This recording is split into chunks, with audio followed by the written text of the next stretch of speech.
एक मंथ में आप सारे खेल को पलट सकते हैं। 9th class is very important class.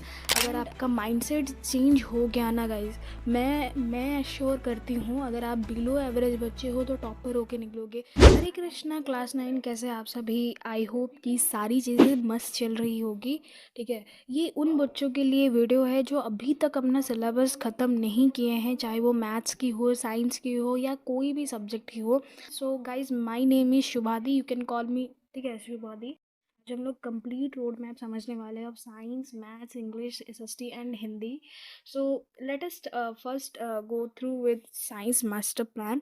तो अगर आपने जो है साइंस का अभी तक कोई भी सिलेबस मतलब खोला नहीं है, then guys you have that January month, और एक मंथ में आप सारे खेल को पलट सकते हो। एंड योर सिंपल माइंडसेट का चेंज, अगर आपका माइंडसेट चेंज हो गया ना गाइज, मैं एश्योर करती हूँ अगर आप बिलो एवरेज बच्चे हो तो टॉपर होके निकलोगे। आई एम नॉट सेइंग कि एक महीने में ये सब कुछ हो जाएगा, लेकिन फर्दर जब आप क्लास 10th में आओगे तो आप अपनी गलतियों को समझोगे कि यार मैंने ऐसा किया था, इसलिए मुझे ऐसा मतलब इम्प्रूवमेंट करना है। अगर आप मेरा एग्जाम्पल लेते हो तो मैंने 9th क्लास में 95% स्कोर किए थे। देखो, एक महीने हो गए आपने सिलेबस कंप्लीट नहीं किया, तो एक महीने में आप वन शॉट लेक्चर देख के, ठीक है, वन शॉट लेक्चर देख के डेडिकेटली पढ़ाई कीजिए। ठीक है, आप इस समय जो है 9th class is very important class and it's not hard guys, it's not hard. अगर आप जो दिए गए यहाँ पे लिखा है एनसीईआरटी एग्जाम्पलर, एनसीईआरटी एक्सरसाइजेस और ये सारी चीज़ें करते हो, मॉक टेस्ट, टेस्ट सीरीज़ ये सब देते हो, लेकिन इस सब का टाइम नहीं है अभी आपके पास, मैं समझती हूँ। लेकिन अगर आप एक महीने में आप अपने आप को पूरा पढ़ाई में झोंक देते हो ना, ये सारी चीज़ें आपके लिए इम्पॉसिबल नहीं है, इट्स पॉसिबल। ठीक है, अगर आप बोलते हो कि यार अभी भी मेरे पास डिस्ट्रैक्शन है और इस डिस्ट्रैक्शन के साथ मैं 95% स्कोर करूँगा, नहीं, ये नहीं हो सकता। ठीक है, बात को समझिए, मैं बताती हूँ। देखो, वन शॉट लेक्चर देखने के बाद मैं क्या करती थी, मैं एनसीईआरटी के एग्जाम्पल्स करती थी, इन टेक्स्ट क्वेश्चन करती। एग्जाम्पल्स तो फिज़िक्स के लिए होता है, इन टेक्स्ट क्वेश्चन भी फिज़िक्स के लिए होता है। उसके बाद मैं एनसीईआरटी एक्सरसाइज करती थी, फिर एनसीईआरटी एग्जाम्पलर करती थी, यही रहता था। और इतना मेरे को मतलब सच्ची में मुझे इतना बहुत हार्ड लगता था ये सब करने के लिए, यार मुझे हार्ड लगता था, लेकिन एक डेडिकेशन था। मतलब मैंने डेडिकेशन से पढ़ाई की थी और एक जुनून था कि यार मुझे 95% लाना है। ठीक है, एंड और उस समय में मैंने भी अपना टाइम वेस्ट किया था। फिर उसके बाद मुझे रियलाइज़ हुआ कि नहीं, अभी पढ़ना है, अभी पढ़ना चालू करूँ तो मेरे लिए ये इम्पॉसिबल नहीं है। मैं जो ब्रेक लेती थी 5-10 मिनट का या 20-40 मिनट का ब्रेक लेती थी, तो उसमें ना मैं इंग्लिश का जो बुक होता है ना, लिटरेचर बुक होता है, ठीक है, वो मैं पढ़ती थी। ठीक है, और उस कहानी से मेरा दिमाग भी फ्रेश हो जाता था। उसके बाद हिंदी का भी, ठीक है, आप हिंदी का पढ़ सकते हो। ठीक है, अगर आप सोचते हो कि यार इंग्लिश के लिए मुझे एक लेक्चर देखना पड़ेगा, then you can go through with Hindi, and इस तरीके से आप इंग्लिश और हिंदी को भी कंप्लीट कर सकते हो। ठीक है, तो साइंस के लिए सबसे पहले जो दो इम्पॉर्टेंट बुक है, उसके अलावा आपको कोई भी रेफरेंस बुक मैं सजेस्ट नहीं करूँगी, बिल्कुल भी मत करना कोई भी रेफरेंस बुक। एनसीईआरटी एग्जाम्पलर्स कर लिए, एनसीईआरटी एक्सरसाइज कर लिया, उसके बाद एनसीईआरटी के इंटेक्स क्वेश्चन कर लिया, एनसीईआरटी के एग्जाम्पल्स कर लिया, उसके बाद that is more than sufficient यार। और उसके बाद अगर आप देखोगे, मैंने सैम्पल पेपर भी जो डिस्क्रिप्शन में है, सैम्पल के पेपर को भी आप सॉल्व कीजिए 3 घंटे बैठकर। आपको अपनी गलतियाँ नज़र आएंगी कि यार इस जगह पे मैं गलतियाँ कर रहा हूँ, मैं इसे सुधारूँगी। उसके बाद आप एक छोटी सी ना सिली मिस्टेक वाली बुक कर लीजिए कि ये सिली मिस्टेक मैंने किया था। उसके बाद उसको एग्ज़ाम के एक दिन पहले गो थ्रू कीजिए, देखना, I am pretty sure real exam में आप इतना अच्छा स्कोर करोगे, आपके फ्रेंड्स भी चौंक जाएंगे कि यार ये तो पढ़ता नहीं था, ये कैसा अच्छा स्कोर कर लिया। My friends were also shocked, even their parents also.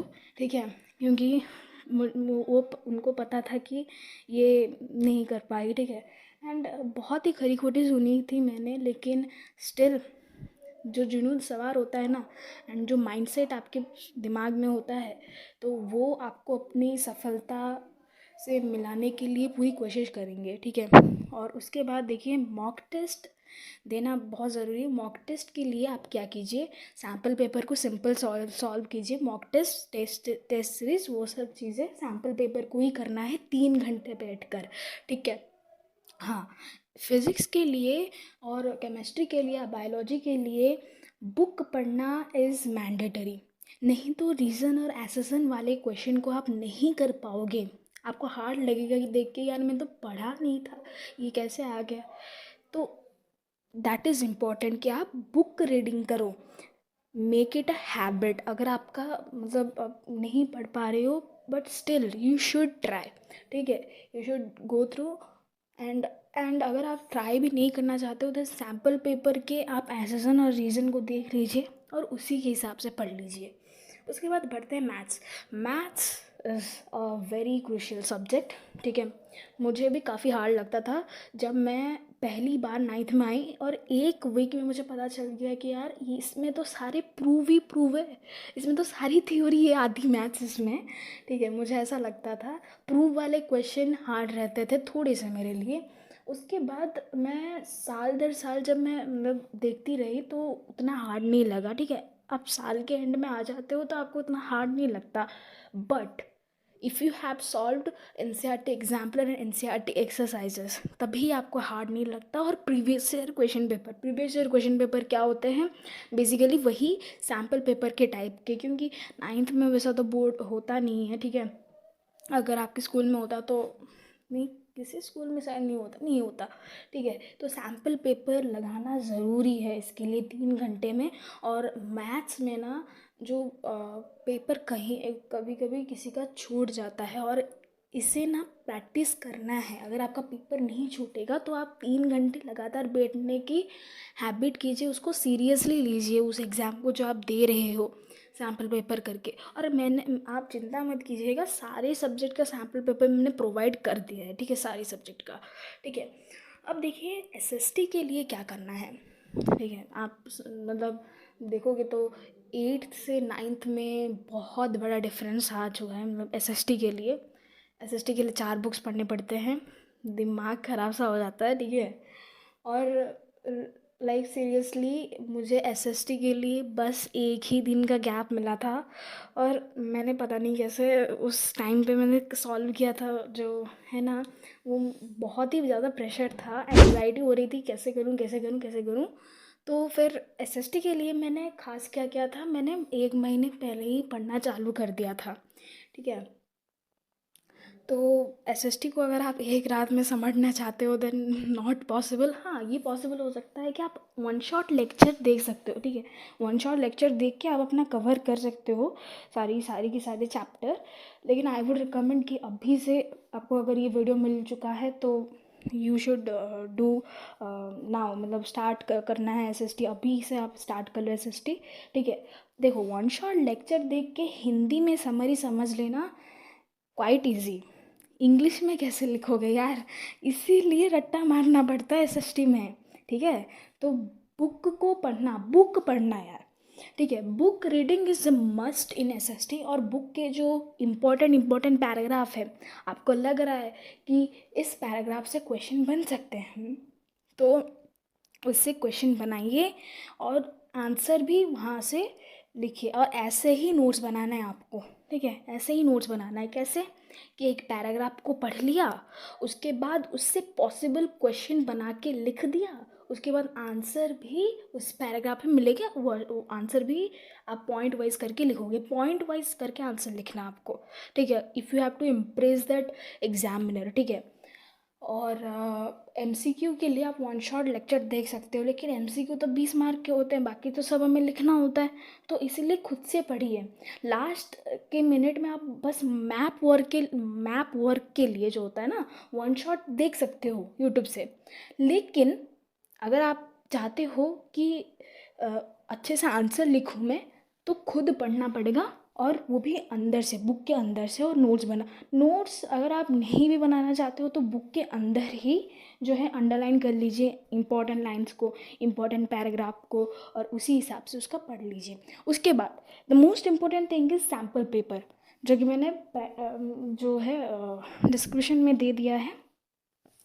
And आप भी 3 घंटे बैठ करके एसएसटी का भी सैम्पल पेपर आप लगाना। आप देखना किस क्वेश्चन में मैं फंस रही हूँ या फंस रहा हूँ, और किस क्वेश्चन का मैं अच्छे से आंसर नहीं लिख पा रहा हूँ। क्योंकि अगर आप एग्जैक्ट एनसीईआरटी का लाइन उठा के लिख देते हो, then examiner will be happy कि यार हाँ बच्चे को आता है, कुछ तो आता है, ठीक है। तो अब बढ़ते हैं इंग्लिश की तरफ। और जैसे कि मैंने पहले ही बताया था साइंस वाले पार्ट में कि मैं क्या करती थी, साइंस में जब पढ़ती थी 1 महीने पहले जो होता था, तो ब्रेक में जो मैं इंग्लिश पढ़ती थी उससे मेरा इंग्लिश का ख़त्म हो गया। लेकिन लिटरेचर तो सभी को ही कर लेते हैं, ठीक है, लेकिन रीडिंग और ग्रामर में ऑलमोस्ट सभी का ही प्रॉब्लम होता है। तो आप पैसेज और ग्रामर को कैसे करोगे? And the simple answer is grammar आपको थोड़ा सा पढ़ना पड़ेगा, ठीक है।